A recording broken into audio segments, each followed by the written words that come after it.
अस्सलाम वालेकुम dear students, मैं डॉक्टर अहमद। बायोकेमिस्ट्री में आज हम लेक्चर नंबर 4 को डिस्कस करने जा रहे हैं और ये बायोकेमिस्ट्री फार्मेसी टेक्नीशियन पार्ट 1 के बच्चों का सब्जेक्ट है। अच्छा, जिस तरह इससे पहले ना प्रोटीन के पहले हम कार्बोहाइड्रेट लिपिड्स को हम डिस्कस कर चुके हैं, तो आज लेक्चर नंबर 4 में हमने प्रोटीन को डिस्कस करना है। तो ये कार्बोहाइड्रेट्स, लिपिड्स और ये जो प्रोटीन है, ये हमारी फूड का बेसिक हिस्सा है कि जो हम डेली बेसिस पे जो फूड खा रहे हैं, हमारी फूड में ये तीनों चीज़ें लाजमी होती हैं। लेकिन ये जो कार्बोहाइड्रेट, लिपिड्स की निस्बत अगर हम प्रोटीन की बात करें तो प्रोटीन हमारे लिए ज़्यादा इम्पोर्टेंट है, क्योंकि आप ये देख के हैरान होंगे कि हमारी बॉडी में कोई 10,000 से ज़्यादा प्रोटीन्स पाई जाती हैं जो अपना अपना रोल प्ले कर रही हैं। तो अब आप कह रहे होंगे कि हमारी फूड में कौन कौन सी चीज़ें हैं जिसमें प्रोटीन शामिल है। अब देखें, जिस तरह हम अंडा खाते हैं, अंडे के अंदर जो सफ़ेदी होती है तो वो प्रोटीन है। दूध के अंदर प्रोटीन है, या जो गोश्त खाते हैं, गोश्त सारा प्रोटीन होता है। हम दालें खाते हैं, दालों के अंदर क्या है, प्रोटीन है। तो हमारा आज का जो लेक्चर है वो प्रोटीन के ऊपर है। तो सबसे पहले हम प्रोटीन को डिफ़ाइन करते हैं, प्रोटीन्स क्या होती हैं। तो अब देखें, इसकी डेफिनेशन में आपने एक लाइन याद रखनी है। प्रोटीन्स क्या हैं? ये पॉलीमर्स हैं अमाइनो एसिड्स के। अमाइनो एसिड्स हमारे पास एक ऑर्गेनिक कंपाउंड होता है, तो बहुत सारे अमाइनो एसिड्स के मिलने से प्रोटीन बनती है। अब देखें, ये जो लफ्ज़ पॉलीमर है, अगर हम इसको दो हिस्सों में डिवाइड करें, पॉली का मतलब होता है मैनी और मर हम कहते हैं यूनिट को। मतलब प्रोटीन का जो यूनिट है ना, जिससे प्रोटीन बनी हुई है, वो अमाइनो एसिड है। ये देखें, एक अमाइनो एसिड, ये दूसरा अमाइनो एसिड आपस में जुड़ गए, ये तीसरा अमाइनो एसिड जुड़ गया, ये चौथा अमाइनो एसिड जुड़ गया। इस तरह बहुत सारे अमाइनो एसिड आपस में जुड़ते हैं, तो अमाइनो एसिड के जुड़ने से प्रोटीन बनती है। तो अब देखें, ये जो अमाइनो एसिड्स हैं ये आपस में जुड़ते कैसे हैं? एक बॉन्ड के जरिए जुड़ते हैं। इस बॉन्ड को हम पेप्टाइड बॉन्ड कहते हैं। यहाँ पेप्टाइड बॉन्ड होगा, यहाँ पे भी, यहाँ पे भी, लेकिन ये आगे हम बात करते हैं पेप्टाइड बॉन्ड कैसे बनता है।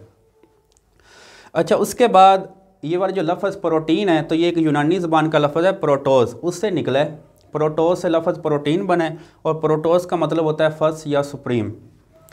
अच्छा, इसके बाद क्योंकि हमारी प्रोटीन बनी अमाइनो एसिड की हुई है, तो हमें सबसे पहले अमाइनो एसिड का पता होना चाहिए कि अमाइनो एसिड क्या होते हैं।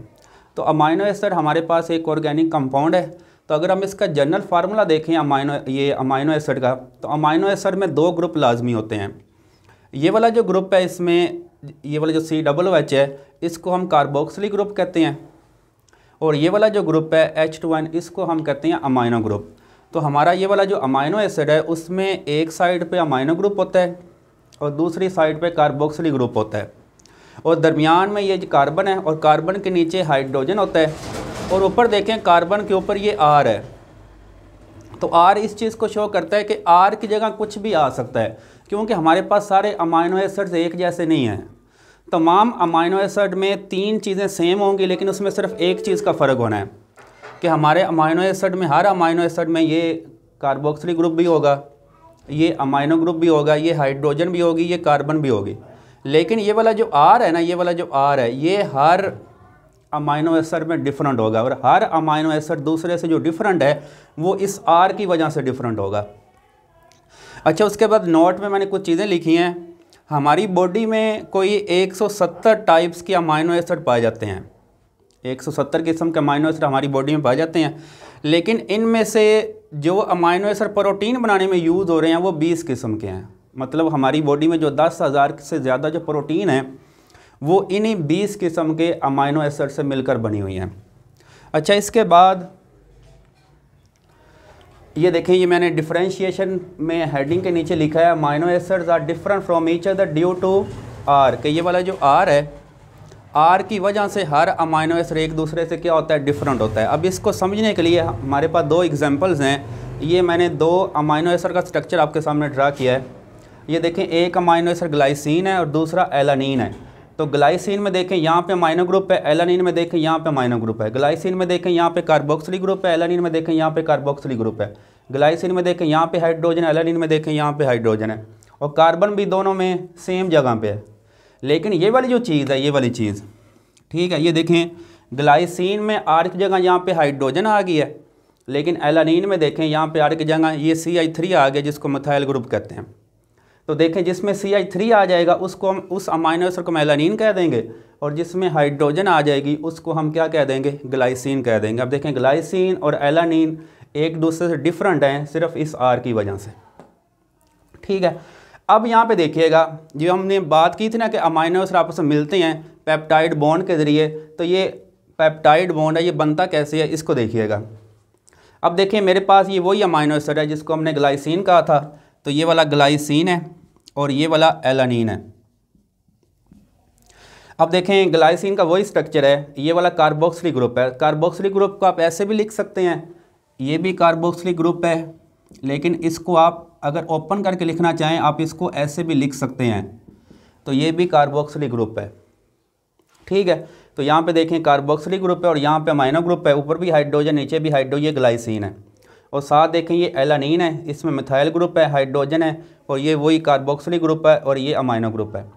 जब दो अमाइनो एसिड आपस में रिएक्शन करते हैं तो होता क्या है, एक अमाइनो एसिड का अमाइनो ग्रुप और दूसरे अमाइनो एसिड का कार्बोक्सिलिक ग्रुप एक दूसरे के आमने सामने आते हैं, और जो रिएक्शन होता है वो एक अमाइनो एसिड के अमाइनो ग्रुप और दूसरे अमाइनो एसिड के कार्बोक्सिलिक ग्रुप के दरमियान होता है। अब इस रिएक्शन में होता क्या, कार्बोक्सिलिक ग्रुप से ये OH निकल जाता है और अमाइनो ग्रुप से ये हाइड्रोजन निकल जाती है। अमाइनो ग्रुप से हाइड्रोजन निकलनी है और कार्बोक्सिलिक ग्रुप से OH निकलना है, तो ये दोनों मिलके क्या बना देंगे, वाटर का मालिक्यूल बना देंगे, ठीक है। और अब ये वाली जो कार्बन है ना, ये वाली जो कार्बन है, इस कार्बन का इस नाइट्रोजन के साथ बॉन्ड बन जाएगा। अब देखें इसको मैंने नीचे लिखा है, यहाँ पे देखें वही अमाइनो ग्रुप है, ये कार्बन के ऊपर हाइड्रोजन नीचे हाइड्रोजन है, ठीक है। ये देखें ये कार्बन वही कार्बोक्सिलिक ग्रुप थी, इसके ऊपर ये ऑक्सीजन है, लेकिन यहाँ पे देखें ये वाली जो कार्बन थी इसने क्या किया, इस नाइट्रोजन के साथ बॉन्ड बना लिया। देखें ये बॉन्ड बन गया, कार्बन और नाइट्रोजन के दरमियान ये वाला जो बॉन्ड बना है, इस बॉन्ड को हम कहते हैं पेप्टाइड बॉन्ड, ठीक हो गया। और आगे वही है, तो C और N के दरमियान जो बॉन्ड बनता है उस बॉन्ड को हम क्या कहते हैं, पेप्टाइड बॉन्ड कहते हैं। तो पेप्टाइड बॉन्ड के ज़रिए दो अमाइनो एसिड आपस में जुड़ जाते हैं। अब देखें ये वाला जो स्ट्रक्चर आपके पास आ गया जिसमें दो अमाइनो एसिड हैं, अब इस स्ट्रक्चर को कहेंगे डाईपेप्टाइड, क्योंकि इसमें दो अमाइनो एसिड हैं। तो अब देखें इसकी एक साइड पे कार्बोक्सिलिक ग्रुप है, दूसरी साइड पे अमाइनो ग्रुप है। जब जो नया अमाइनो एसिड आप जोड़ सकते हैं तो इस साइड से भी जोड़ सकते हैं, इस साइड से भी जोड़ सकते हैं। ये हमारा आज का लेक्चर था, उम्मीद करता हूँ आपको लेक्चर बहुत अच्छे समझ आया होगा। दुआओं में याद रखिएगा, मिलते हैं नेक्स्ट लेक्चर के साथ। अल्लाह हाफिज़।